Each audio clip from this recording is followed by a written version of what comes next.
More than 20 families have told BBC News they want an urgent, independent inquiry into the maternity services at an NHS trust, which have been criticised for being inadequate. A BBC investigation has found there may have been at least 7 preventable baby deaths between 2015 and 2020 at Nottingham University hospitals. During that period, more than £60 million in damages has been paid following injuries, including 20 mum and baby deaths and 40 brain damage cases. The regulator is now looking at whether criminal offences have been committed at the trust. Well, joining us now is Felicity. She suffered life-changing injuries during childbirth after errors in maternity care at Nottingham University hospitals. That was when she was giving birth to her second child, who's now 5. She also has a 10-year-old. Also joining us, Natalie Cosgrove, a clinical negligence solicitor who's representing more than a dozen families. Welcome, both of you. Thank you for joining us. Felicity, I know that you had a tough pregnancy with unexplained bleeding throughout, and you actually spent 5 months in hospital during that pregnancy. When you had your planned caesarean, doctors said you needed to have an emergency hysterectomy. Would you tell us what happened after that?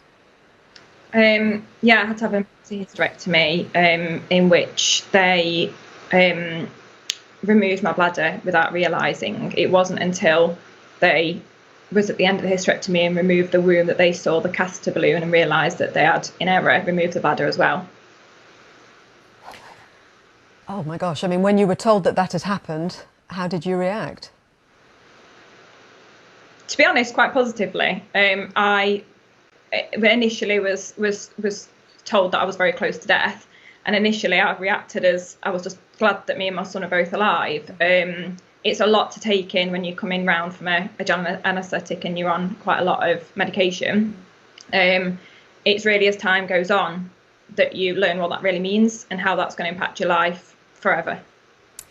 And you felt that it was a mistake, obviously, and it was an avoidable one. You had lost your bladder unnecessarily. How did that make you feel? Heartbroken. It was the realisation after their investigation that they instigated, that's when I realised that it was preventable. They didn't admit any liability, but what was in that investigation showed me that this shouldn't have happened, and that's why I took it further to get my own investigation done, so I felt I could get the truth and know exactly how this can happen. So they'd admitted that they'd done it, but they didn't admit the liability. So how much of a fight did you then have on your hands, and what happened in terms of any compensation? I had an amazing legal team who were great doing their investigation and found the proof that this was completely preventable. There was supposed to have been a multidisciplinary team meeting done beforehand, which I thought had happened. And that hadn't been done. No specialists were aware of my C-section happening and were prepared for it, which they should have been. So once that investigation was done, we were able to put that information to the NHS, and I was one of the lucky ones. And this is very rare, but they did. The NHS, head office at London did admit liability really quickly, and that's how we came to a settlement. But I'm one of the lucky ones, and my fight still took 5 years.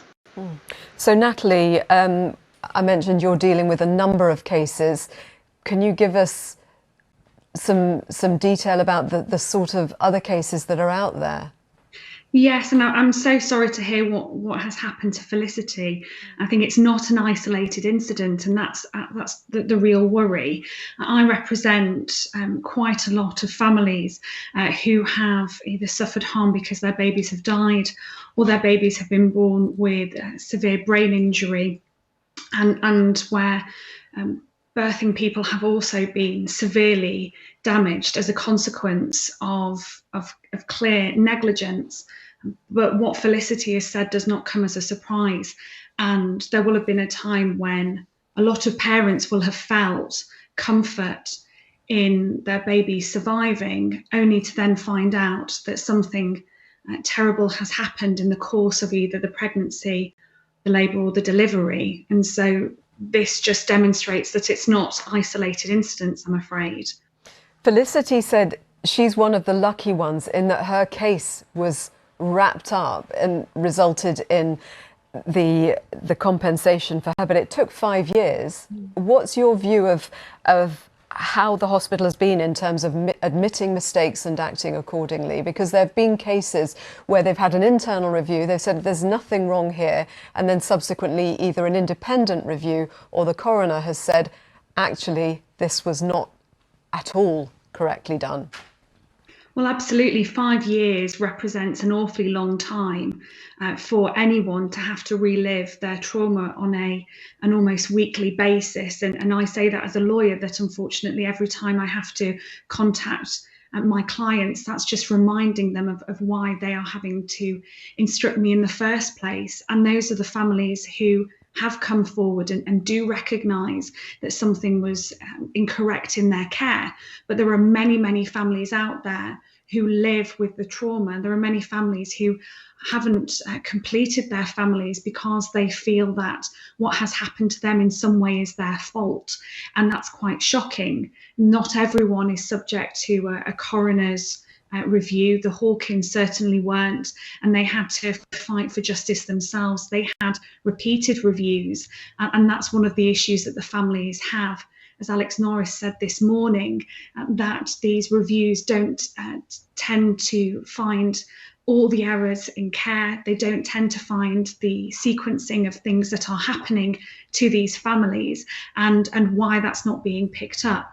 And so that's why the families are asking for an independent inquiry, so that there can be more control for those families who have sustained trauma as a consequence of what's happened at Nottingham. And Felicity, is that something that you would like to see? Absolutely. I don't believe that an investigation should be done in the first instance internally by just another person within the same hospital. I genuinely can't see how that is a safe way to do it anyway. But I don't feel my investigation was done to a deep enough degree and came out with the right conclusion.